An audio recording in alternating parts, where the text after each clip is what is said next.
Waalaikum salam. Bonjour. Alnawura, alnawura, alnawura. Nte kumo janyala, nte nala, nte kuma siaman fola. Benala na programme fola lien. Benala danta fola. Misilimo lien. Ani jahango lien.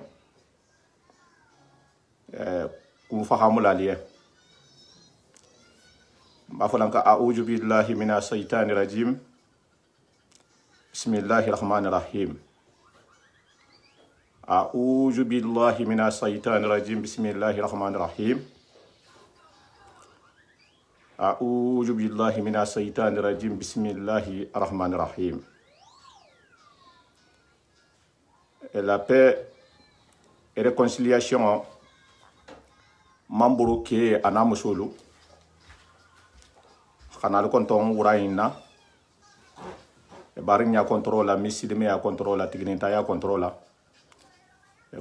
famaji gobe controlmento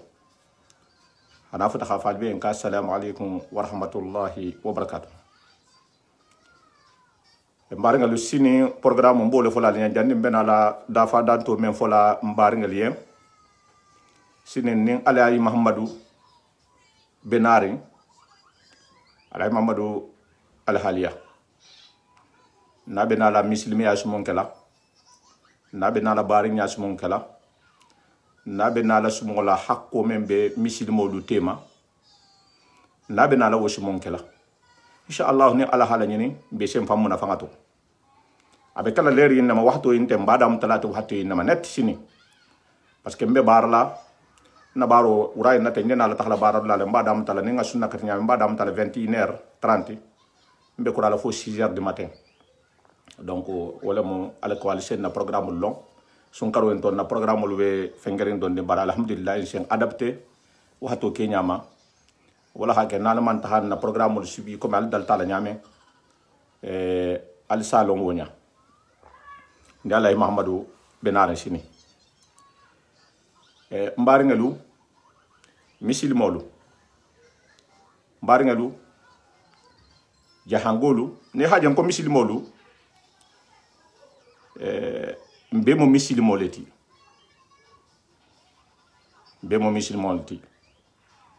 e ko misil mo be mo na hakili fa hakili neti mbari ngalu na kumo damu to anen bite man de don na san woro le to do betalaka bari kabri wahati to nsafaliyan ne kenen ko girimbo o girimba ala mun kisila girimbo ma ala mun kisila sentano ma ala mun sentano la korila sentano mo homalu ala mo la korila wahto into misilimo lo mondi ngamele lon na lulay hakawando do bonya ndanni wahto imbesila ko ni sunkaro sita margola man saba fo ni sire ya kasi sentano bula jolo holela woto mbe bata lon ten hafo ko sentano ka be jolo holela te fusi be ke kan ndamma be fuyi ke kan nyonna mbata do hafo sentano ken wo be julo lale lon na be ben tale woto sentano dum memba masila ni sentano beti wala mo haramadin sentano ti ala mon kisila haramadin sentano dum mari nga waxtu do fana nga falen ko jahanga ya abe kerin na ki ko me ni habaha tabiya mota e haji ginyame ni hasigi ni fonyo tambita kunna e sa ja kunno se noro bare ni hakala ma fa woto ni haki da isa bon parce que akoto be gandiri bare ngalu khadama dingal ben na jahanga ya lu kono bi wala hasiyale wo baha gando wuluti ala mon kisidi masibo ma barin misilmolu jahanga dinge comme be mo misilmoleti ntel mo din tite ntel ha jahangul jel kunu hakuma jahanga ke bayan hinya lay lala wonte keren no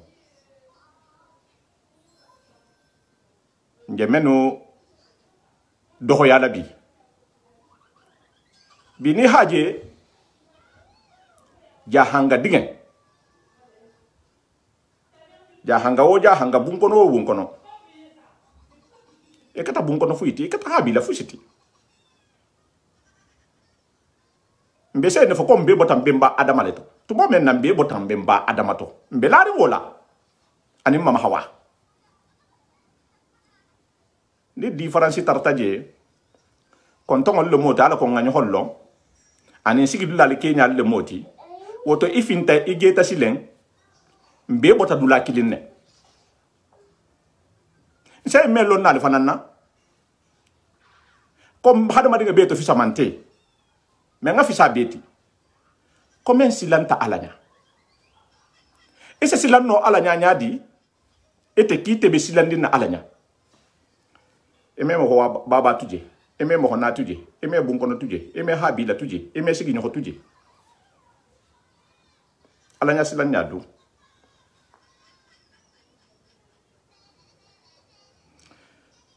mbeme manko jahanga ya fanga woto benga bi foni ala kiti ta la ba man sa foni sire ya tere se al sarti ni homma après ne ala hakki ni ma de alma asna de kanu du ñohon sonno meto al se sagi ni homma ala mo kiti la wala mbole tarala ha abe ko le yalla de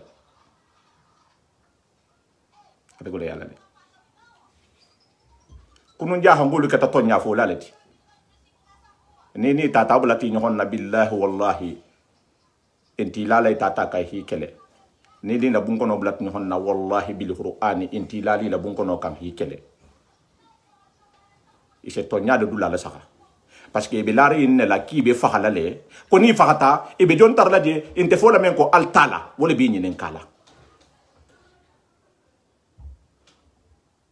bi reso soso so le fo jam kon telu betal la jamba betal la to ben dulale akuma kam fi dula nani ngasu sama mo han do ya ngasu sama nte mo la khabila na la jante mo la bun kono na la jan sa ko mo tata ala mun kisle ma kunnam billahi ko ngadu fana na fasa do ma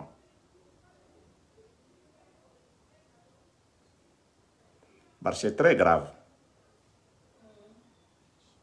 ndi sunkar wole to mbeta sunkar nani fo sunkar lulu fo sunkar woro njali mislimo lu yidu la ala ko hi hakil to ako sunkaru o sunkaru fo jahangul hani honnani jahango bentere nje ko moy mem fala ma ba ka beti ngol konteli men be kuma kan sunkaru beta sia sunkaru woroti ko horoma karo ko sentanu be sitiri wo karole nsa membe mo holu suturo dula fola nsa membe mo holu nanila nsa membe mo holu babalu nanla nsa me wato yinne to sunkaro to jahanga ke baba dinge fulanga nanla adinge fulanga ba nanla dindin korto beski balu nanla ke ba ko to be dindinga lu nanla horomodu bunya be parlamento ku betula no honnon nyaadi ite memmo ke bati ite membe ta sambi lulu sambi worosi ni hadin din nyanta do nan membe sandi bi saba e dinga tulu bi la ki iba nan la iba su fo fola eta hamon foto ala son taloma ite dinga mem man sambi nanisi ite mem man sam mohansi ibe mo honan la ite wulufa nim memmo fulanti adinga tulo bi la ibana ne la ete be mon faloto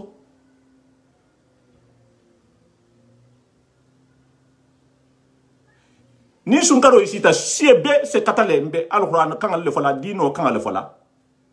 ma fo jahango bebe naniro kala de baram ko len ntel la groupe dolu bi sunkaro ne man dungal habala man ñu hon na jarabi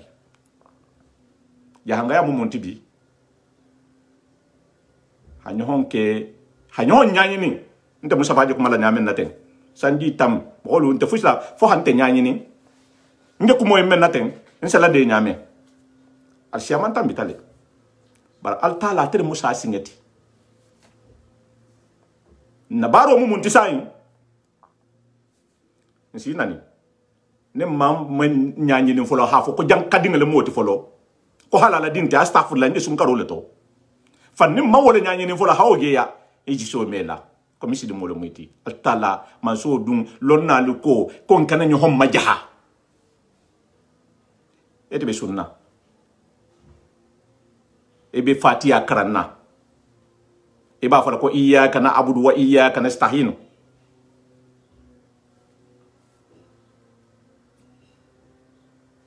bar dunya be tulu benna mba fele jahangol hale sonta jahango men ni ha jahanga ya kanu men ha muslimi ya kanu men ha barin ya kanu ali hakilito parce que ntani ngam kuma kan dolu mekene est ce que mbelari na la ko sa ya be kerine est ce que mbelari na la ko ni fahata mo holi bet hadi bade la tuma hibula gaburo kono ini ke baro men bije altala bi nyinin kala lume est ce que mbelari na wala parce que do bije ase salla se sumbara malla saya ko mo antedar ngala billahi wallahi ni mo ho belari ngala ko saya ko ni fahata ko altala bi nyinin kala le ke baro ma e ha men fonta ma e ha men kentela billahi wallahi ni se wandi mo ho do ya billahi wallahi mbatan kala ala la manso men nganda tele ben fala kila muslimi ya be sahari ete me bun kono la fasa bun kono ma mbatan kala ala la manso men nganda tele ben fala kila muslimi ya be sahari ete me habila la fasa habila ma barabi mo be mutare na communauté geninge to nyabe mo bulu to nyante mo bulu ni tana be suti yarin honna bon na haku fushike te nyanta jigola e hi lo afi nta mamma ho fushi tara hi long fe jam to nyoko kam nenga kuma fo janna ni mem mambeng misilmi ya mambeng ani mbari nya judo joko mambeng ala fo nyen bunya kan ani nguliya kan nga mafali nga nyohon to beng ngay ne fali en jajja hango bi nta musa fani haje nimbe kumala nganna responsabilité tamunna na bun kono na habilo nta fe ngi tabulato parce que inseno le jam mo si amang hakudo lu fomma nga fon ki je na bun kono le ma ou bien je na habilo le ma c'est irresponsable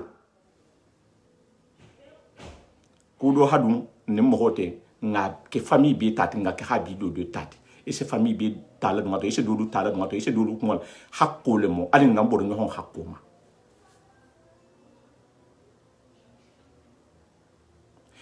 ali ngam bodo sentano ma ni lo na le binare mo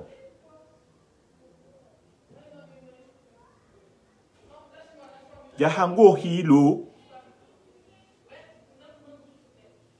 ha jahanga ñoho baba nani jahango hilo ha jahango ke jankadingati jahango hilo ha jahango bunko no nani ha habilo nani monkunna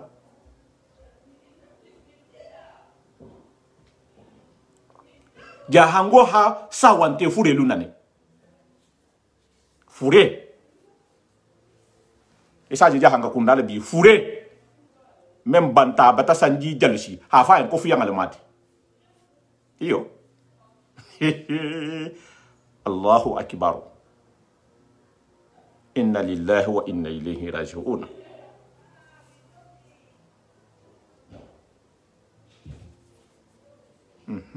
jahanga ya la banta tenne jahanga ya kunun tarangadi jahanga ya ha nyombo sentano bulu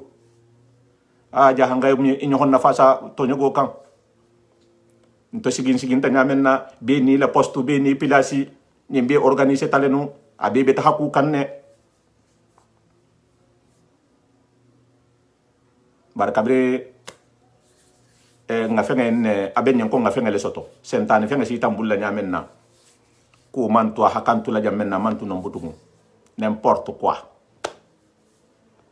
sentani be bularen nsafon ko sentani te kiri sentani be dunia jaga beto abem fasul bela nen kuma tan ko sentani te kiri ko dula be bende min to be bende alinga kata alinga kuma kendo fo nyon nyen ala ko sentano be jamen nga sentano lula kele nga sentano lu la kori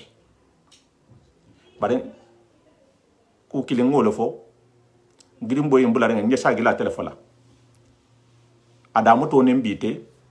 wallahi be banat ma wotuma mbebe nyohol lon nale mbe nyohon pilasi lon nalo ku do fana bije wala mo hokuru mo menti bebi fam folale subhandi na bolem mo hokuru ngol be lon nale mo hokuru ngol be lon nale bar reso so mbe tulu be nyohon nale nte jana men fo nakumo abe tulu be nale ko ete fana nja men fo la be tulu bi lale ko même fana bi fana na be tulu me hatan na message luma hatan na ko anin na commentaire luma nyaba bela parce que do c'est bon donte bo a hanna na nyamen na do have ko bien fait ko ala ko merci beaucoup et le commentaire nya sa jele e do la habilo na ko bien fait et le commentaire sa jele ali nga to positif ali nga négatif ko lo ali nga so boyla et génération jahanga génération ay menje bularim bi ne o mo ko kibe ni mangamila bibi mangamila tonyale kan alhaji go na manene ko mantementi ngado fan ya fo ni honye woto me men fo ja hanga ya fo ninke woliyen alkana bula vagi ko de alkana bula girimbo ko de altu stable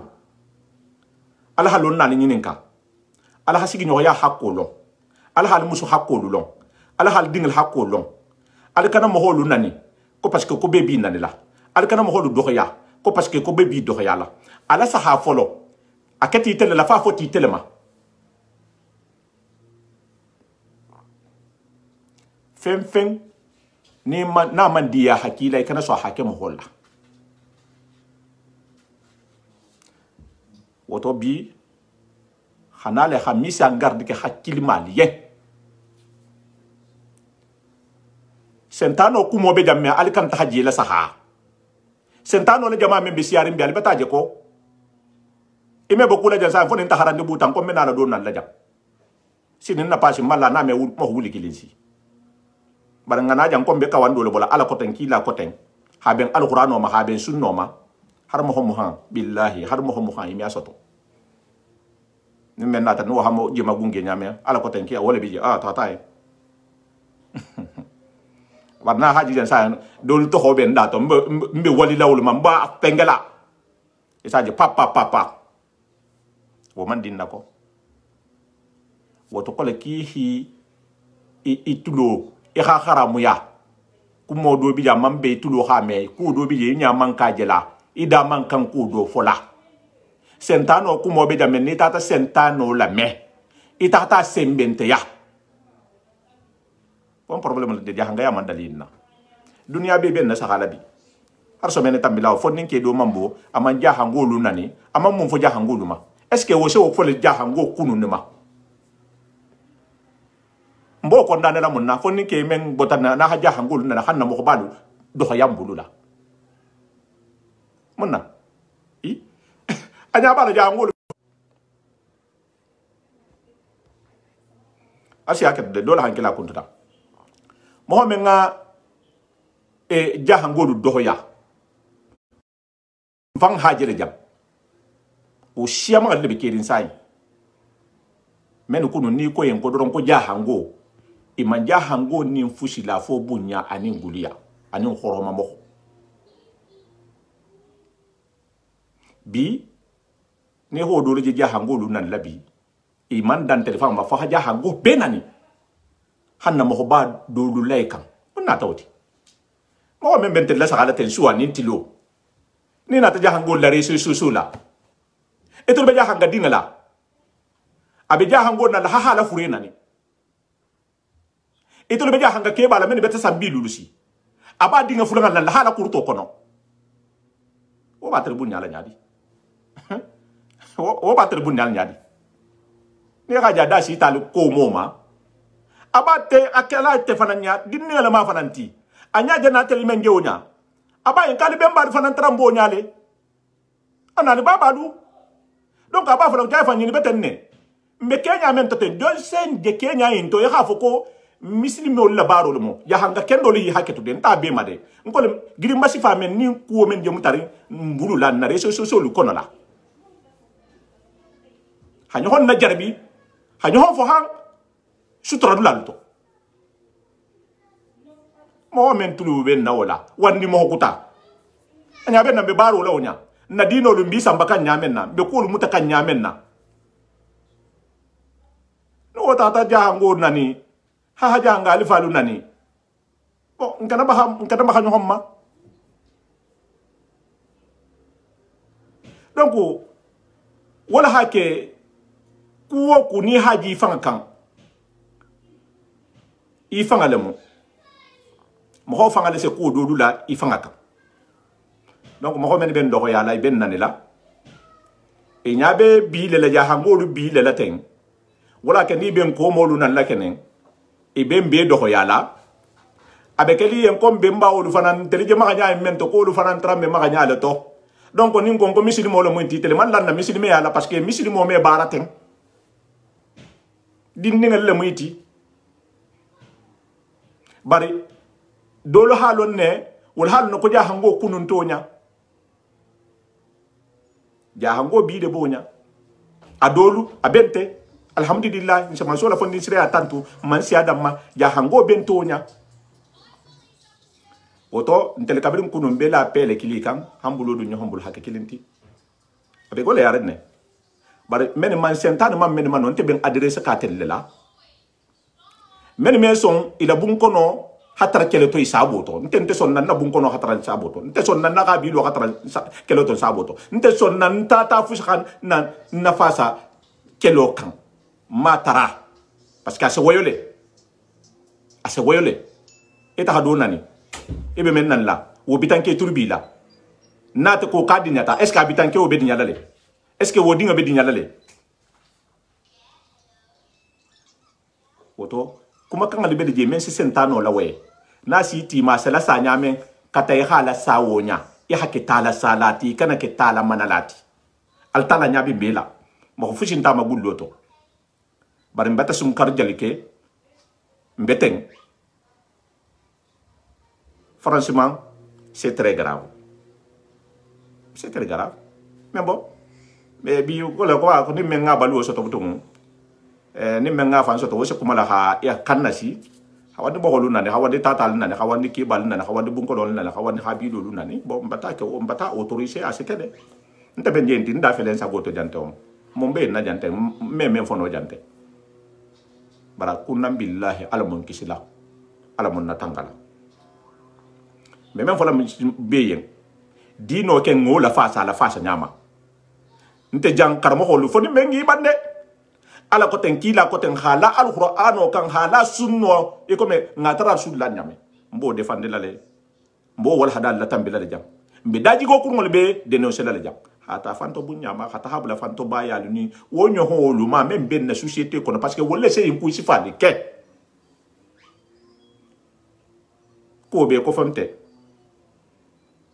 non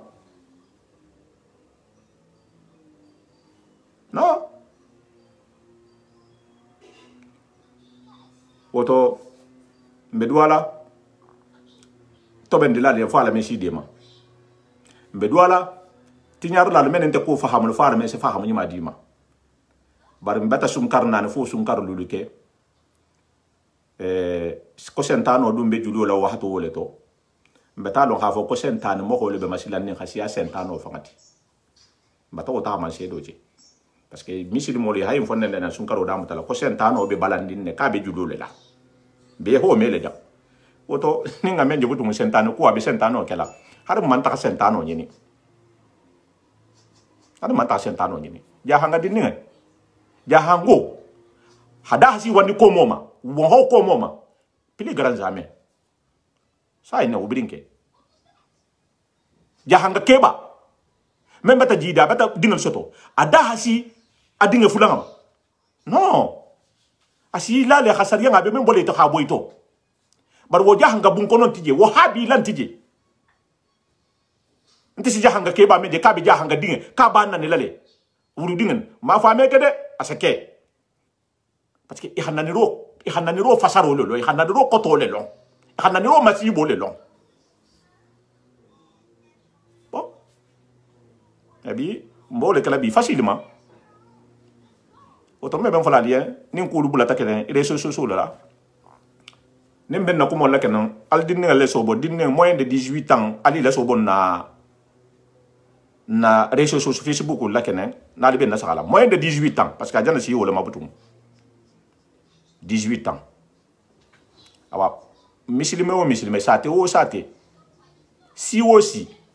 ni altala na bal nya gala mo se kala tala sala lu bitage almeti ni bilike se to le bulla men se tala sa men se intervention le kay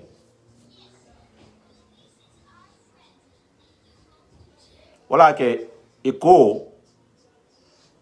koni tata sate wo sate la koni hatara tabe dinningal bulu la tamano be dinningal bulu ji sumbo be ke bal bulu ki sigi nyato ben sate wala non me man ko bar ki tata sate wo sate la e tata tara tabe ke bal bulu ji sumbo be dinningal le bulu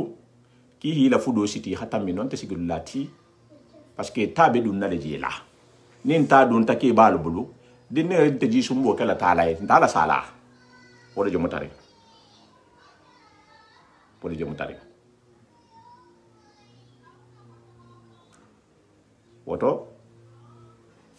bi problème be je folo mala be banna to men sha ala le tara do mbanje sun karo le to jurumbo na la siya fo ala men se fahamu ni ma di ma ha te ben kambe ngadun na ha bi lolu kono la mais moins de 18 ans boutou ali la so bon na Facebook là parce que ça devient grave très grave bari interken nse wakale nse continuer boulot ma kawando boulot ma sensibilisation boulot ma nga bun kono be bun nyale nga habi do be bun nyale insha Allah nakumo fana abetala à l'endroit mo le kan meni man sabaro fahamu meni sentano be mento fo ala men sentano boyto bar mo kendi la bun kono la dun keleto mo kendi la habi la dun keleto nte jira ko mo men fo jan sai se ta na ko mota ta hati dula do fran sai ko ka ba tellema ka ben ou bien do ha fo ka jen tellema wala modul la sai ka jen ajana ko mo men fo ki mala ko ala ko mo la ko ko di yo ka jen tellema wala bi je masila ni sai ajen tellema e memo ho kawandino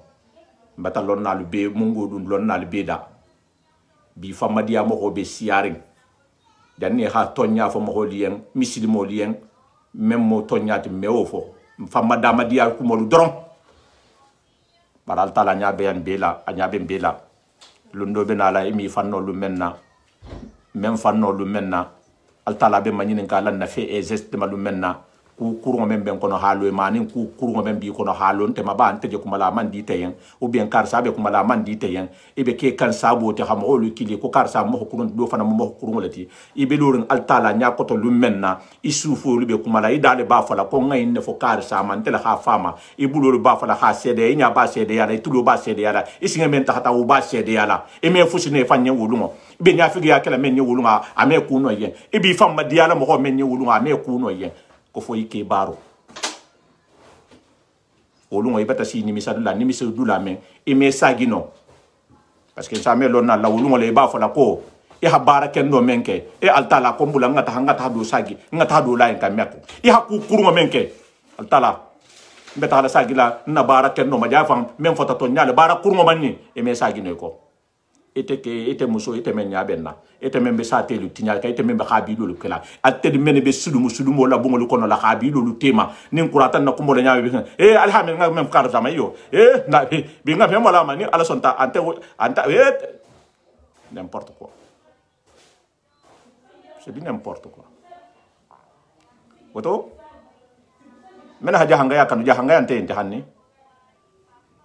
jahangaya mambo kono fuci jahangaya kono men se tulum wandi ke bala sakka furelu men se tulum wadi dingala men se tulum wadi habilo la men se tulum wadi bun kono la jahangaya mandala la nana maji system kuto la bidin bulatole woto sini menare ni Allah Muhammadu ni Allah men ken harji heti insha Allah insha wo bulalu sagoto nyana ko moy memfo ko mo man sonia parce que ko mo giri keso lem sa tarante faka janana ngombe ku men mo holuma fengala men nam beta hanyu honke jante mamba kalama na alfali man daji godu ngola de nen tahta kulubali ya kuma fojang sa tara wo mun te fanga taleti nte ta personnellement na bon kono mam bulala na habi la bam bulala groupe mam bulala fusi mam balala nte Mustafa nte le ma responsabilité ko moy ngana membe fojang nte le ma responsabilité woto ntata kuma fojang ntata men touché ko mo kono jama si haketu nyem misili mo le si haketu nyem bar mbe ne fola ko men jomu tare mbe na la éducation men tu lan digal nim ma margal bulla sini exemple into men je jaha ngolu na la ten jaha ngalu na la si kutalu parce que ben na la men na parce que habite lien ki jana jaha ngo e jananje nteli be nyamen na comme na alfal fara be jana wala hake hantelu nani ya jaha ngo be nani idasi tan na alfal ma wo abe kalan telephone ndinga men dina sotote men je mbulla jam men man bala ya men nyaaje la te kan system yimma wala fana be kala wala ko jaha ngaya mo netu nenke ba wulta a fada wulta fada nga wandi ke ba nani na ha dukuma do me janna ma fa telephone ko posa ho baba nana ha be ba nana ha bi lo do ya mo dinga men je sotolam buli fana ba e ba fala ko nyaala mo kilin men nyaalte tam baba ni mbimba du matin est ce que wol do be en kelale enta kala est ce que mo nga jaha go kunu lo wose jaha go ko mo nani enta kala mais bintel la nyaabe ñoo na réseaux sociaux ñu ko no la jang donc mo ko taw kata Gambie kata Sénégal kata Mali kata dula fusito e nyaabe tel la ma nyaabe nabi ko jaha go le munti abi yen ko mbemba fana trambe tenne o mbaba trambe tenne wala hake ni hanteli na bi ku fo xam baba ni mbemba do fana tala kan parce que e tel yen wala hanteli daji go dun tewo kunna billahi wala ma woke mais alam fam nyani ma di lamma al si hakatu nin ko mo taxata siaya ou bien nin ko mo taxata fo nga kuma dulu fo jam mala wuli sentane ma mala wuli nanorama mala ko xamo do ya mais nga wuli ko men je mo tarbe nyaabe ni honnale woto alam faham nyani ma di lambe ma ntel réseaux sociaux jang ak nga jankele ngolo fo jang ko jambele ki ko supermarché ni tata to ben dulale ato ben ay soke wala ken chame ko mol sa ko réseaux sociaux manya manni nte so mela do ngalaji na manni te may ite batu lalaji ni man ko sal taxmala ite batu lalaji bara ala ko ten ki la ko ten xay songo fo i songo men bato mi songo bula ni wala ba kala ko jam manni tel bi jam o kan ha continue ku kurun li kelela ha ko kuru daji go kurun li kelela ha continue daji go kurun li dénoncer la mel ben na bungol kono mel ben na habi lolu kono la na miro ko man ketanati voilà mo ko sa fo silen e be jannala ma wulu fana bo nyaale wala fana be continue kan wala kan ala mo ila korila ala mo faham nyaani ma di lamma enti dankala parce que ko koni ha sumo danka ala ma kala danyati e fana bulu fen ngante sotla e se doit le compte filo mengi bulala fo ala men se compte filo boyla woto jahangolu mba fala ko malali yen abela den nga mba fala nander lali abela den nga e kata mo fuiti kata habila fuiti kata sate wi satim mo hol betulu ben bela ntulu ben honna bi kuma kan a metoli ni te dinnin kata wandi ke ba nan lati har shini sabulala imam maringay ni te wandi ke ba ite men se tamita jando mama bangri bibi ite hida la kay ha mo honnani ila kuma kan abela marli lundo sena idinga se tahame amediaye imam maringay se tahame amediaye bari ite ba fala to menna sentane be kiri imalon kase katanati woto alin ngatanolo men se kalin ngalon men me kalin ngalon nga daji go nyima yita nga exemple kendo yita ntending aldoho aldinge alko mutani ho Mustafa Sawane video na diata min yal sa partager alko makuta fananga harji hala insha Allah man na jam ko mako do dia assalamu alaikum wa rahmatullahi wa barakatuh